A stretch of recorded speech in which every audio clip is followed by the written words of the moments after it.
to the Better Sex Podcast.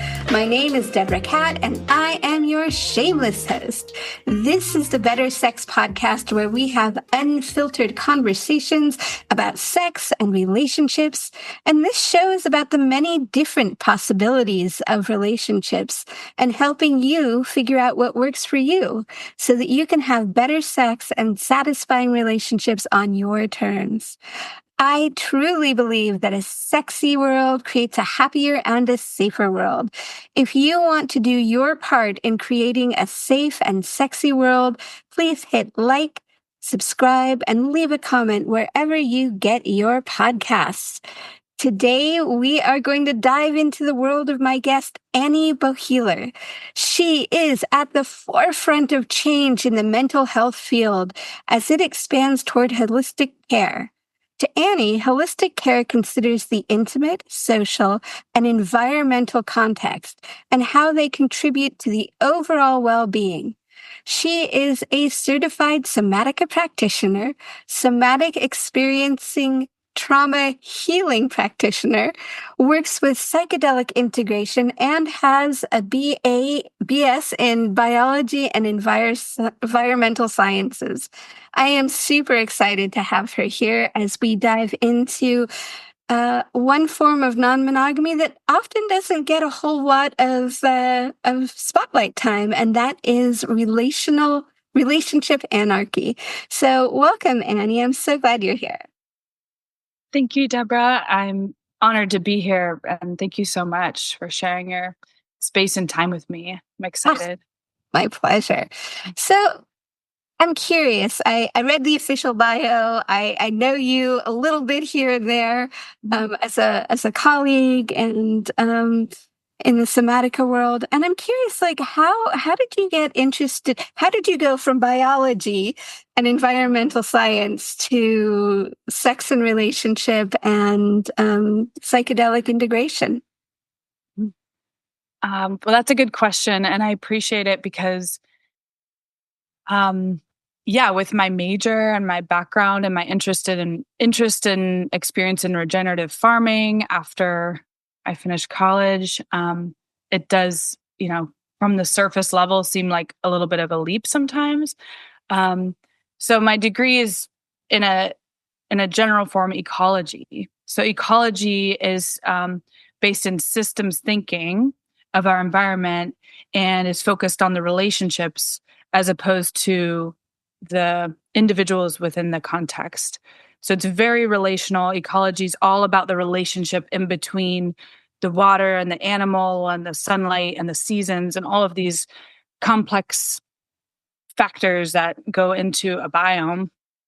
So for me, I'm able to go into, this intimate space because of the training and experience, like our shared training, somatica, into the nuances of an interpersonal relationship. And then from that environmental lens, kind of zoom out into the meta social landscape. And then, we are living in a time of a climate emergency. And this affects people's nervous systems. This affects people's values and lifestyle and everything in between. So I definitely am on my personal and also professional growth edge is around, like, what does it look like to integrate the politicization, if that's the right way to say that, of, our bodily autonomy. How can we, I don't think we can talk about having, a liberated culture around like pleasure and sex without acknowledging the political atmosphere that we're all like couched within to some degree. It's funny hearing you say that. It makes perfect sense that, as you said, all of these things are relational and have an effect on who we are and how we see ourselves. And one of the big things that, I certainly see a lot of in my work, and I'm imagining it's true in yours as well, is the place where shame either shuts us down or explodes or just has us has us not really appreciating who it is we are and our relationships with other people. Mhm.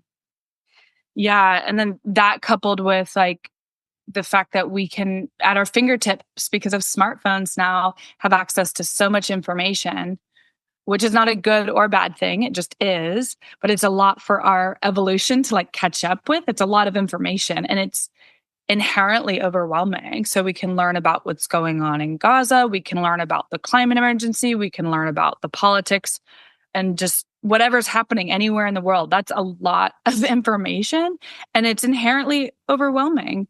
So I think that that coupled with that unfortunate aspect of shame that we've all been exposed to around our bodies and intimacy, um, it makes sense why there can be like a freeze response or just like opting out, in some ways. So I think those things compound each other for sure.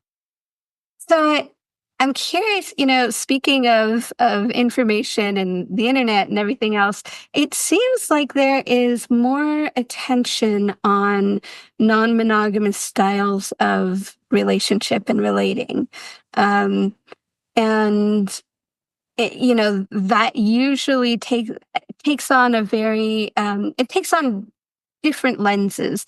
But I know one of the lenses that really doesn't get covered, as I said earlier, was relationship anarchy, and it's quite a title. And I know that I'm imagining that many of the folks listening don't really know what that means, because the word anarchy for some people, for many people, bring up a lot of like, what is that? It's people running around and chaos, but I love the way that you talk about that word, and so I'd love if you would take a moment and just define it and tell us a little bit about what your experience is there. Mhm. Yeah. Thank you for that. And I think the stigma around the word anarchy and anarchism is one of the main reasons that this structure, which is counterintuitive from what we've been taught around anarchism, is that there is structure there, is not as talked about. And I'll say a couple of things about that. One, yes, I do think there's a lot of weight around that word. And I don't claim to be an anarchism expert. I haven't read all the history around it. I have read some books. I lived in an intentional kind of hippie commune for most of my 20s. So I have a lot of lived experience around organic, collectivist process living. And that is what anarchism really is. Anarchism is not about chaos or violence. However, the structure of anarchism, in my mind, mimics how nature works. So we're a part of nature. We live in cultures that tend to value order more than chaos. And in nature, all of nature is a very balanced order and chaos situation. There's chaos happening and order and back and forth. And that's the balance of nature and life and death and these cycles that we live through in our lives. Such a precious experience to get to be alive. And I think that's the kind of activating point around anarchism, is just that it's not about more chaos than order. It's just acknowledging that chaos is creativity. Chaos is the messiness. Chaos is the stuff that gets stirred up in a psychedelic experience, for example, that then we can reorder, okay, what do I want to prioritize in my life? Some stuff got stirred up, or we go through a breakup, or we're going through new relationship energy. There's just like stirring up, right? And that stirring up allows for movement, and it allows for growth and change is inevitable. Really, it's the only thing we can actually know is going to happen is change. So anarchism is a system that acknowledges this reality that change is the only thing we can count on. And so I do recommend a resource for folks who are curious about relationship anarchy, which is there's a smorgasbord. Someone made like this menu that's super beautiful, and you can check it out for like all different kinds of relationship structures. But it kind of spreads out these different things we get from our intimate relationship. Like you might share housing with someone, you might share sex and romance, you might share raising a family, you might share a business together, you might share caring for someone in your family, like an elder person. All of these things are different intimate things we share with people. And I think the way that we're socialized is to get most of those needs met from one person. Mm. And with relationship anarchy, it's not necessarily about having any specific number of sexual partners. You could be exclusive with somebody sexually.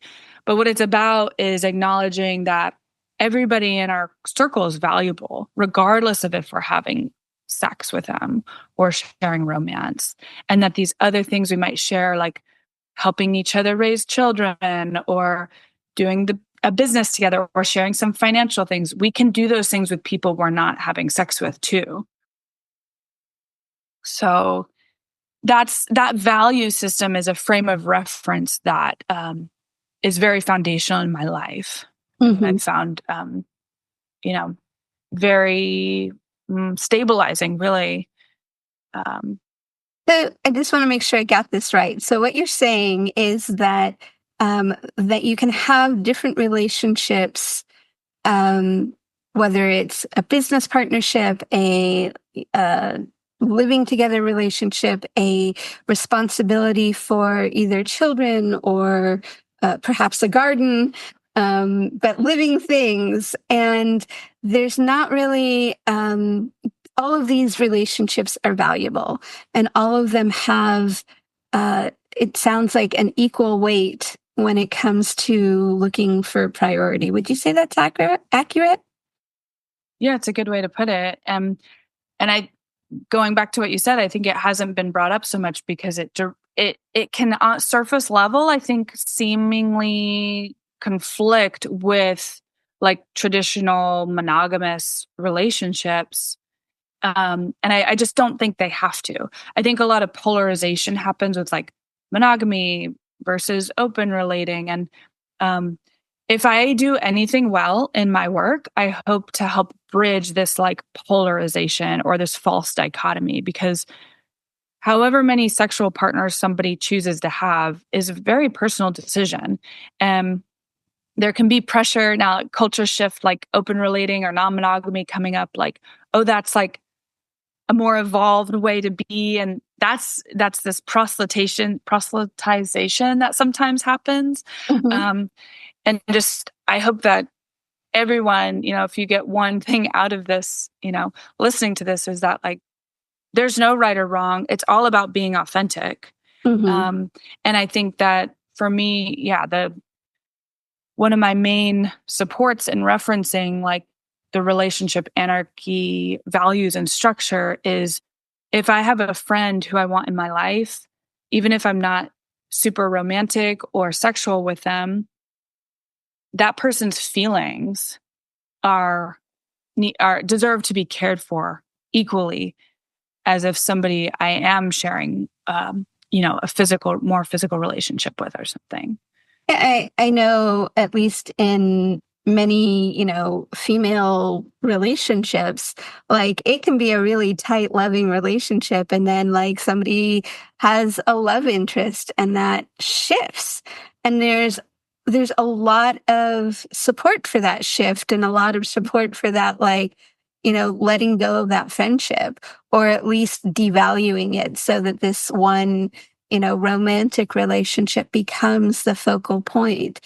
And I think, as you pointed out, that puts so much pressure on that relationship. Um, you know, I- in my work with clients, oftentimes they'll come and they'll be like, "Oh yeah, we want to open up our relationship," and everybody has their own version of what that means, right? From becoming, more oriented towards, going to parties together, actually having different relationships that are different from the primary relationship, or dating together, or whatever. And one of the things I find really interesting is this, that, as the primary relationship becomes less the focus, that there is more space for, for men to have more men in their lives, for women to have more women in their lives, and, everything in between. But it is a really interesting, like, unpeeling of the primary, not, it doesn't, I wouldn't say it's weakening the primary. It's just like taking some of the stress off. I know that, like, for myself, my partner's, like, happy when I go off with my bestie. If we haven't seen each other in a while, he's like, isn't it about time you guys hang out? Because there is a certain kind of nourishment I get there that I just don't get with him. Um, which isn't to say it's just different. And, going to your plant analogy, it's like plants need all sorts of different nourishment, and so do we. And I think it's really hard on relationships, especially, trying to mold everything into having one person. Mhm. So I'm curious, like, in the way that you do, first of all, I'm curious, like, when did you start sort of moving away from the more monogamous, more standard version of relationship, and what was that like for you? Mhm. Um, I don't have a whole lot to say around that, just because there wasn't a lot of moving away, because I realized I wanted to be open relating when I was like 19. Because when I was 19 or 18, around there, I realized I was into women and men, and I'm Mhm, bisexual.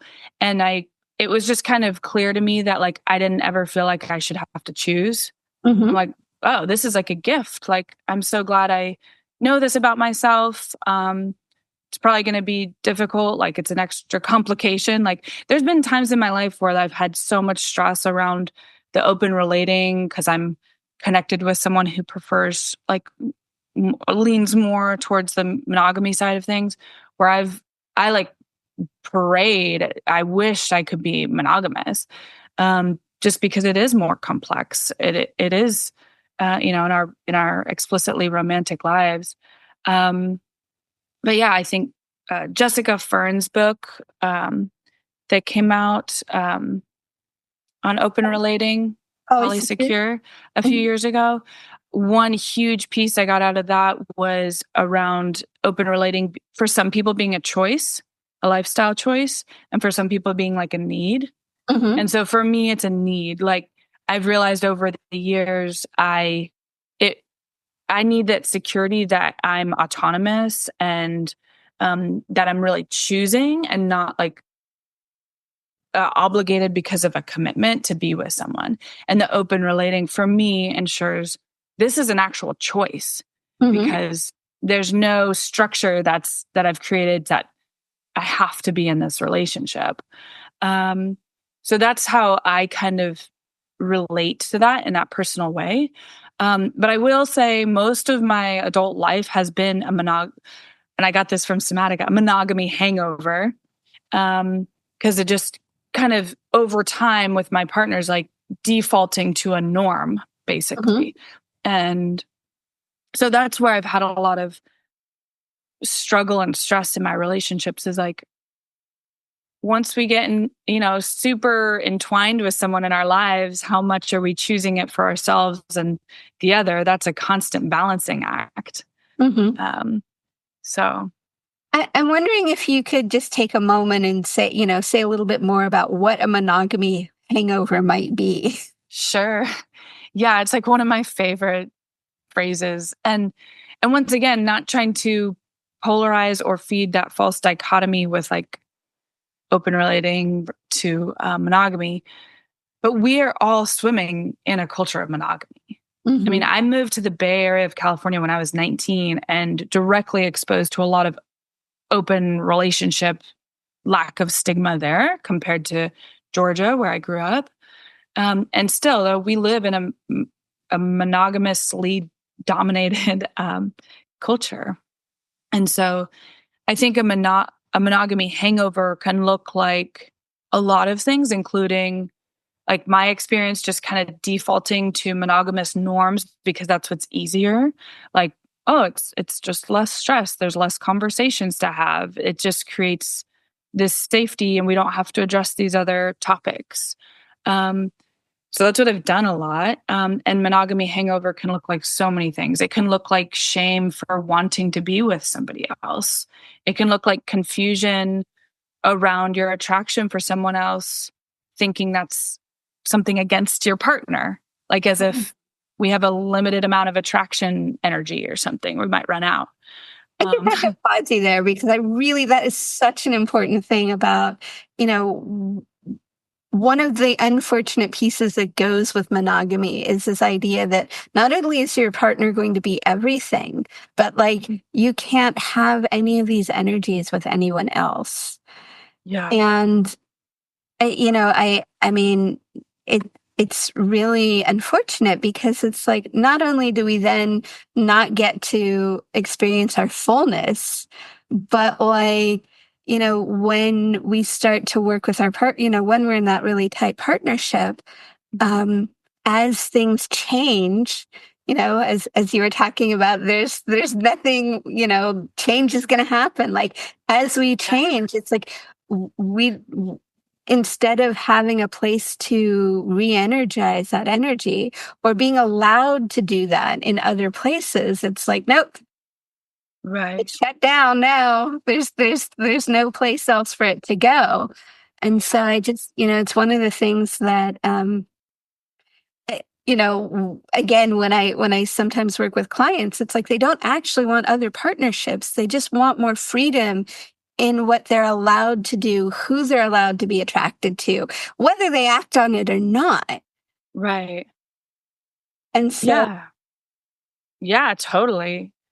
And I think there's a lot of layers to it, which is why I'm just really appreciating this conversation because we in the United States of America, I think we live in a hyper individualistic culture. So it reinforces this nuclear family dynamic that was kind of invented. I mean, I think for me personally, I can't separate it from like certain aspects of capitalism. I can't separate it from certain aspects of misogyny. But in the end, it's all a personal choice. But if we want to name, oh, I feel something beautiful towards someone, or allowing our own selves to actually feel that without shame, and to really truly build trust with a partner based off of, hey, I can say that person's attractive and it doesn't mean I'm going to act on it if that's going against our agreement. But that spaciousness to be honest, so we actually can be authentic with each other. Yeah, it's just a really juicy conversation, I think, to normalize. Thank you. yeah, I recently saw something on Instagram about somebody was saying, if the woman, if my man looks at another woman, she just needs to look out because I'll be on her. And I'm just like, are you fucking kidding me?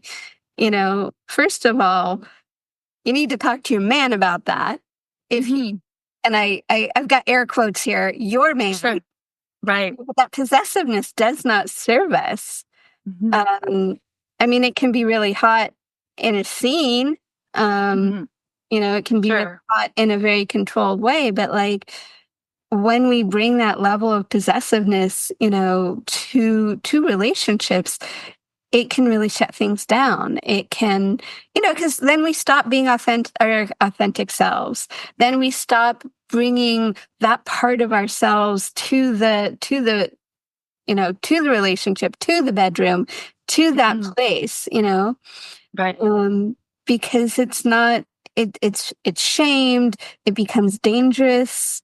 Right. Um, You start walking on eggshells.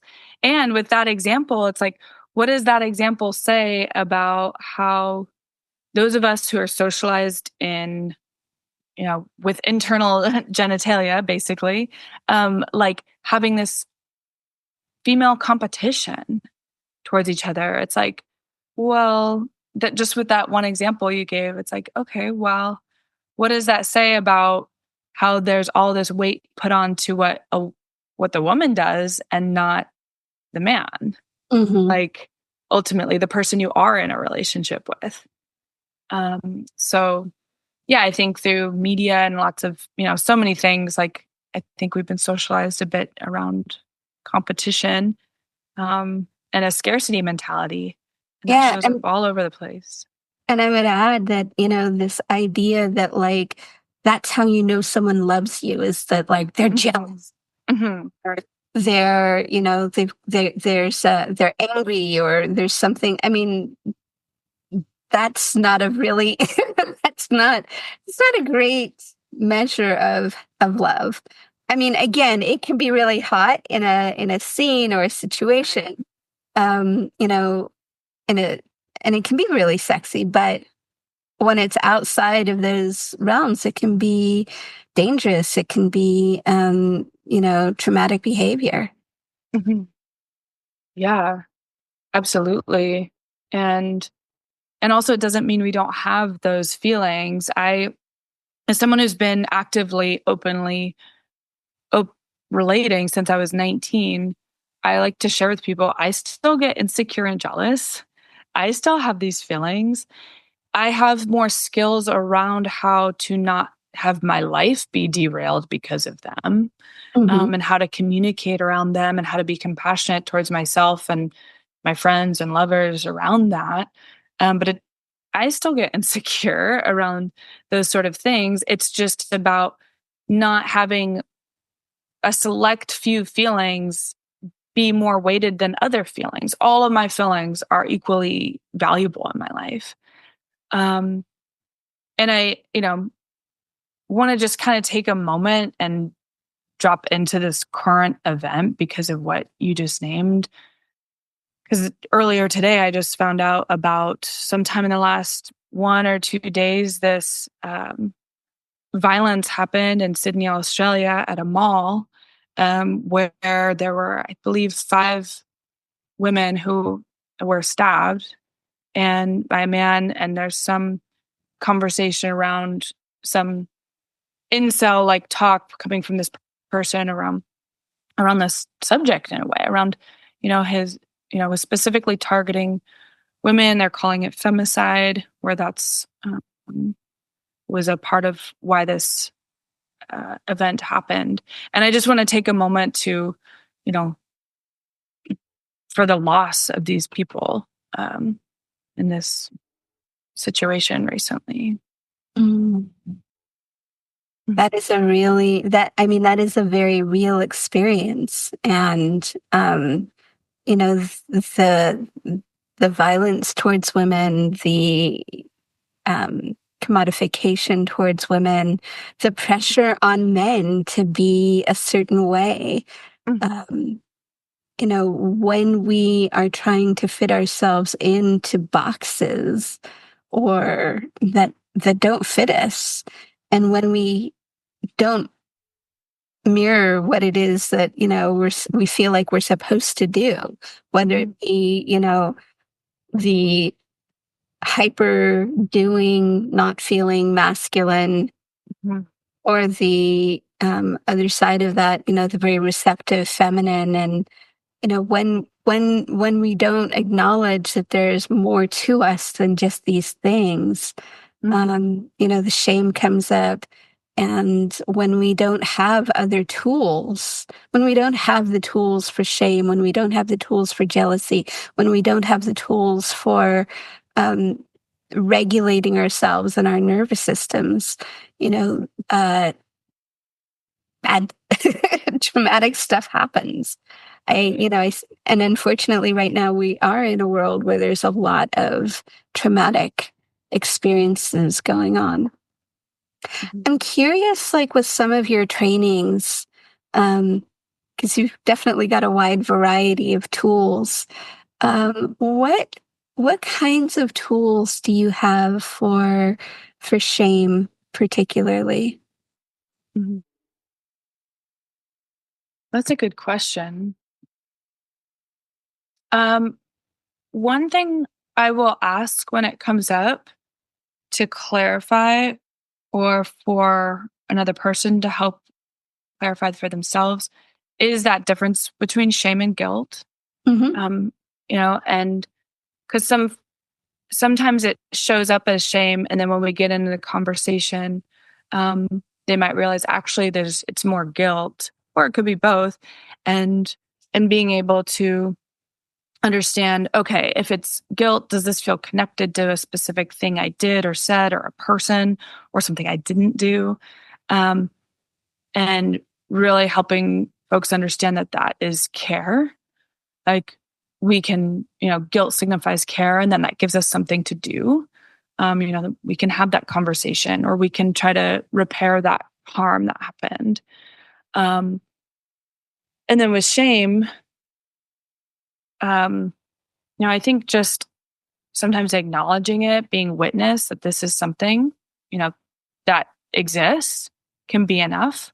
Like witnessing it and being like, I see you and I hear you and I value you just the same, you know, in this moment around this. Nothing's changed in how much I respect you or care about you and see you as a whole person. Um, and I think that that can kind of help like neutralize it a little bit. Mm-hmm. Um, And then also because of this meta perspective with like this, politics and our current global, challenges, I really like to reference those things.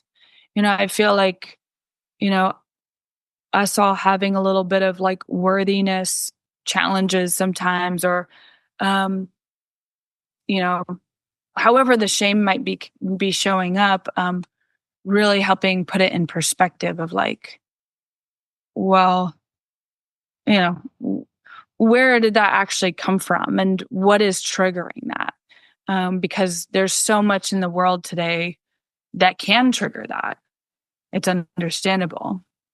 I just want to, so I love the conversation of the difference between shame and guilt. And I just want to make it super explicit. So it sounds like guilt is more about something you've done or not done, and shame is more about who you are. Did I get that right? Yeah, I mean, I don't know if this is like the technical definition, but I think that guilt often is in reference to that relational space. Like I Hmm. feel guilty for something and how it affected someone else. Um, And that relational space is a place where there's all that juice to repair and to grow and to move through conflict in a better way and learn how to be in conflict. And I think shame, I do think it's still relational. I just think it can more easily move into an isolating space. And I Hmm. think isolation is where like trauma, or that's just like that kind of those weighty things can really fester, really, if we're not sharing with other people. I think shame can inherently be isolating to some degree. Like I'm a bad person as opposed to I did a bad thing. Hmm. Yeah, that was kind of what I was trying to suss out there, is how you were using those two things. So I'm curious, like in relationship, um, in terms of when you talk a little bit more about, I'm curious more about like how relationship anarchy works for you. And so, and things like, do you desire a long-term um live-in partnership, or and if that's part of the thing, how does that work in sort of the more relationship anarchy world, or your version of it? Sure. Yeah. Um, yeah, and I appreciate the like nesting partner or live in that is something particular. And I am with somebody who I've been with almost 10 years. And we've gone through different iterations of and chapters of the relationship. And I think that's where we're at now, also in a different one than we were a few years ago. And I don't live with that person right now. Mm-hmm. And I do desire that, but for me, what I desire most is to stay in relationship with this person and other people I'm close with in my life. I don't necessarily, for me, a part of relationship anarchism is letting go of my preferences while also honoring my preferences. Like I have, preferences. Like this would be great if my fairy tale life turned out like this, but I don't get to decide that. The people in my life, they have their own preferences. There's many things happening in the world. I live in California where I'm with people. A lot of my close people are from here as well, but Mm-hmm. all my family is thousands of miles away. So if I need to go spend some quality time, which could be years at some point with my family, you know, that may or may not look like those people following me, Mm-hmm. So um, I think that's been a big part of it for me too, living so far away from my family, just being really real. Like, do I need to find someone who would follow me if I left California? Is that a value of mine? Um, so I desire to build things with people for sure.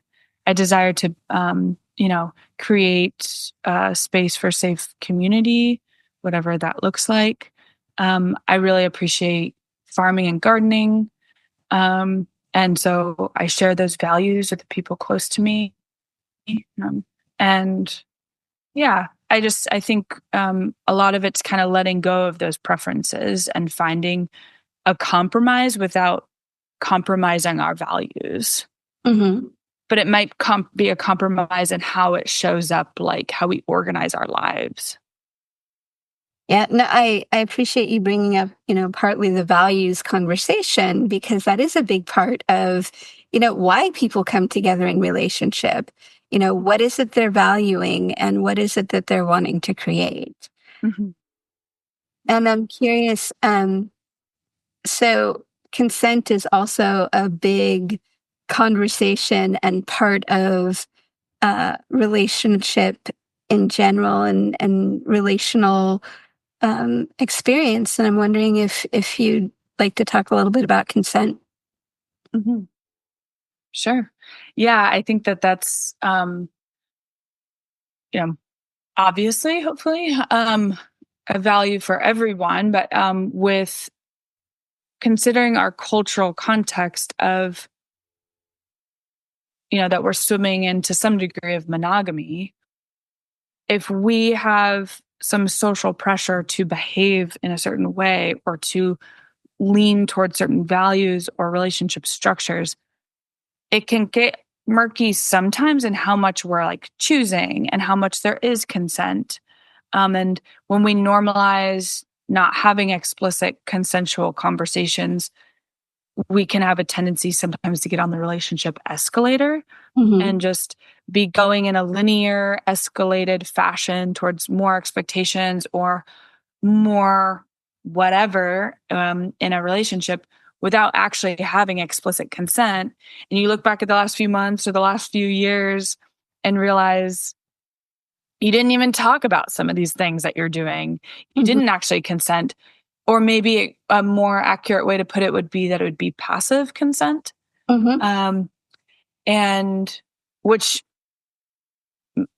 could be a preference for some people. So there's no judgment there, but just bringing in more awareness around our like tendencies and how we've been socialized. And it is, from at least me, is not about consent. I wasn't taught hardly anything about consent actively or explicitly. Mm-hmm. Um, so yeah, I think that's huge. And when we're with someone, and I love this idea of in any relationship, exclusive, open, whatever, anywhere in between, that having like a check-in once a year. If you're in a long-term relationship and, once a year, like, hey, how's it going for you? How are these agreements? How is it, is there anything that's been on your mind? And normalizing that, active ongoing consent in any relationship, that's going to help your sex life. That's going to help your general health. That's going to help your communication with your partner or partners. And, uh, you know, I think it's only going to help. Absolutely. I think, in the couples work that I do, one of the biggest things I see is that things have changed, and yet there's been no acknowledgement, no conversation, no reality check on where each other are. And especially in the sexuality realm, a lot of the clients I see, and I don't know if this is true for you, but a lot of the clients I see that have, um, you know, differentiating sex drives, it's often that one person is not getting the kind of sexual experience that works for them. And so it's not that they don't have desire, they just don't have desire for what's been happening. And it goes back to, the check-in, the consent conversation, and also just like, um, you know, sort of this idea that when we're partnered, we have our access. Part of being partnered is access to our partner's bodies. Mhm. And that's been a really interesting conversation that I've been having a lot lately with my clients is like, one partner may not want to be touched that way, or they don't like the way they're being touched, but they're not able to, they don't have the autonomy. They don't have the they don't have the belief that they can even say no. It's their partner. Right. And that's what's supposed to happen in relationships. So I love what you're talking about with, having a check-in, having having the conversations. And, for some people, really just actually asking themselves, is this what do I like this? Do I not like this? Uh, can be an absolute game changer for themselves and the relationship. Absolutely. Thank you so much for bringing that up because I think, as I mentioned before, I think a kind of gem piece in these conversations is um, taking away this polarization with these different relationship structures. It's like, I hope everybody just feels free to do relationships as it suits them. And there's no right or wrong. There's no more evolved than others. Like all relationship structures are equally valuable and beautiful. And when you're in an open or polyamorous or non-monogamous relationship, if you're doing it in a very honest way, it forces you to have certain conversations that we're not forced to do when we're doing monogamy in the way that most of us were taught.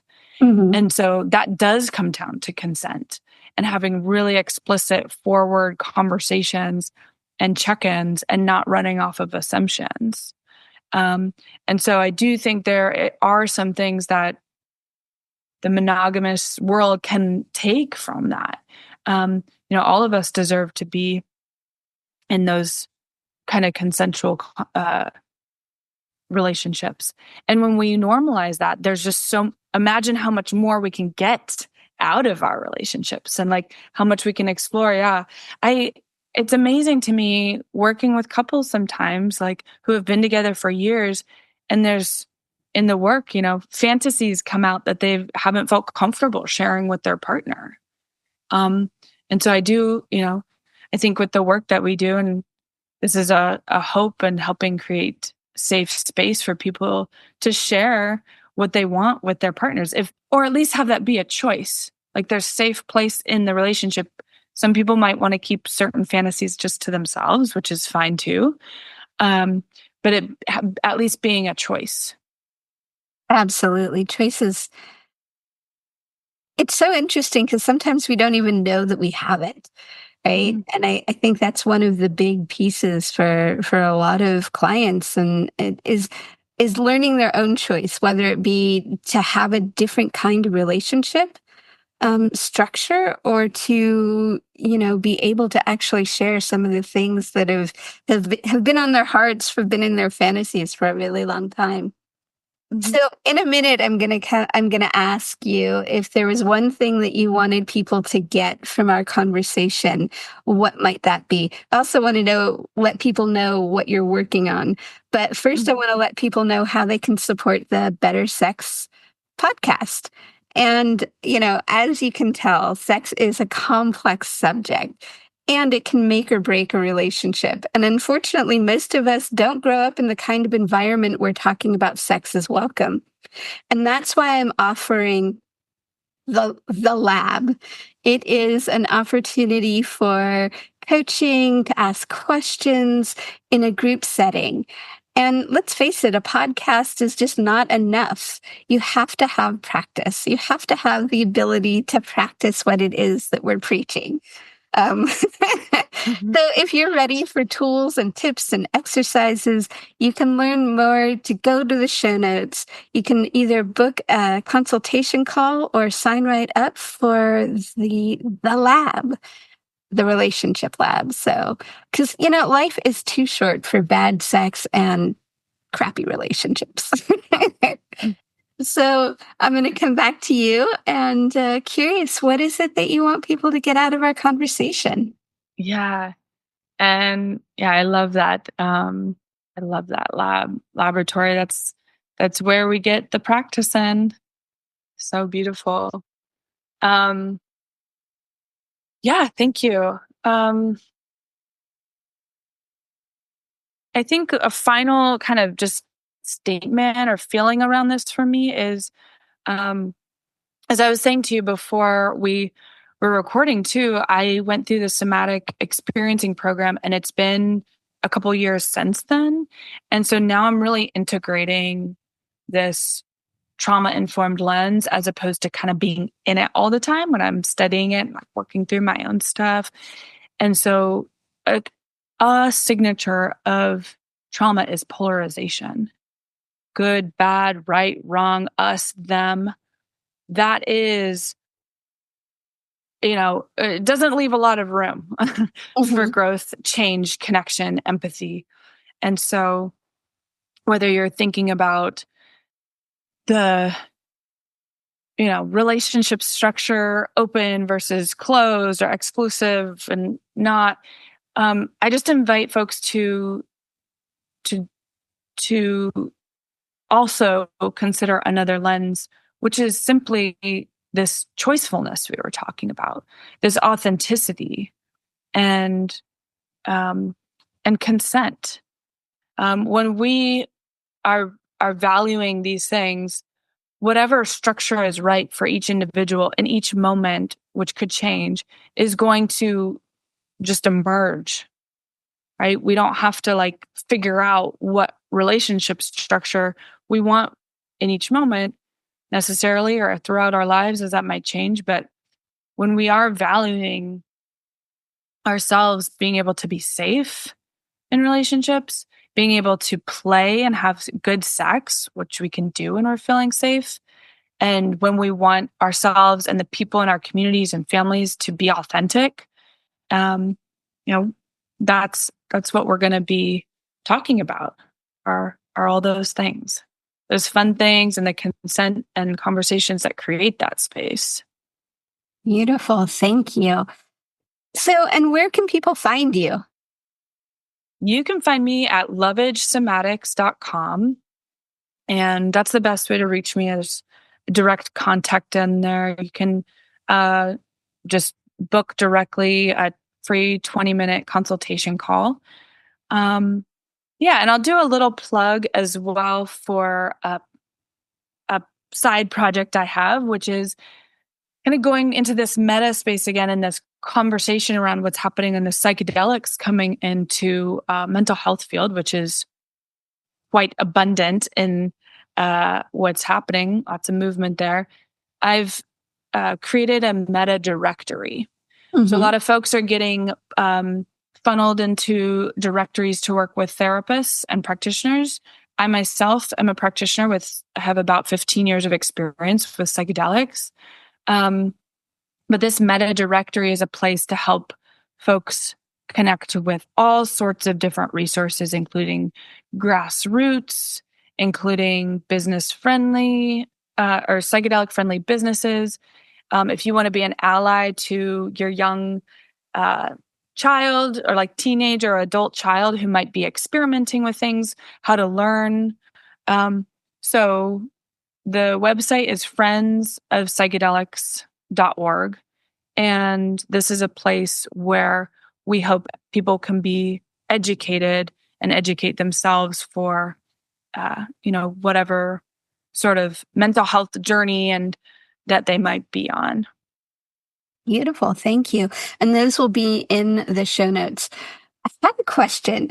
I'm super curious. So, your website, Lovage Somatics, is that lovage the herb, or where did that come from?